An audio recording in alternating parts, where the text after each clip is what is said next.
Salut mesdames et messieurs, bienvenue dans votre chaîne d'information Africa Actu. L'information nous hisse au sommet du monde, alors si vous êtes nouveau, abonnez-vous et cliquez aussi sur la cloche de notification pour ne plus rien manquer.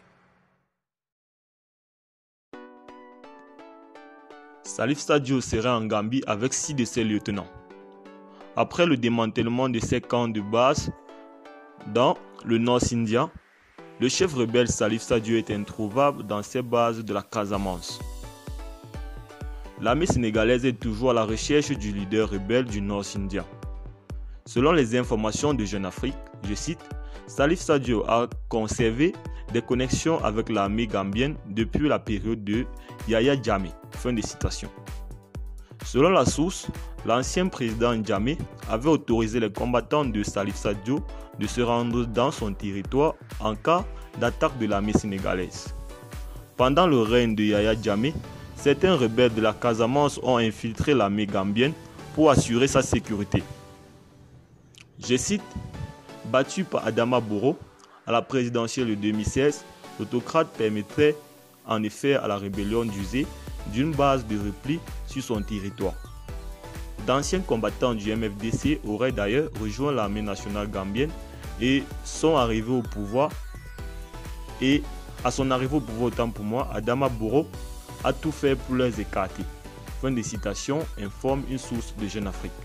Eh bien les amis, c'était tout pour cette petite note. N'oubliez pas de nous laisser vos impressions en commentaire et on se dit à très bientôt pour de nouvelles actualités. Malgré les assauts répétés de l'armée sénégalaise dans les bastions de la rébellion et le démantèlement de plusieurs bases stratégiques, Salif Sadio demeure toujours introuvable. Cependant, selon une source officielle citée par Jeune Afrique, le chef du MFDC se trouve en vérité déjà hors du Sénégal. Je cite, l'hypothèse la plus probable est celle de la Gambie, qu'il aurait réussi à atteindre avec ses 6 lieutenants. Fin de citation, renseigne l'hebdomadaire. Je cite, Salif Sadio a conservé des connexions avec l'armée gambienne depuis la période de Yahya Jammeh. Fin de citation, confirme une source proche du dossier dans Jeune Afrique. Je cite, battu autant pour moi par Adama Barrow à la présidentielle de 2016, l'autocrate permettait en effet à la rébellion d'user d'une base de repli sur son territoire.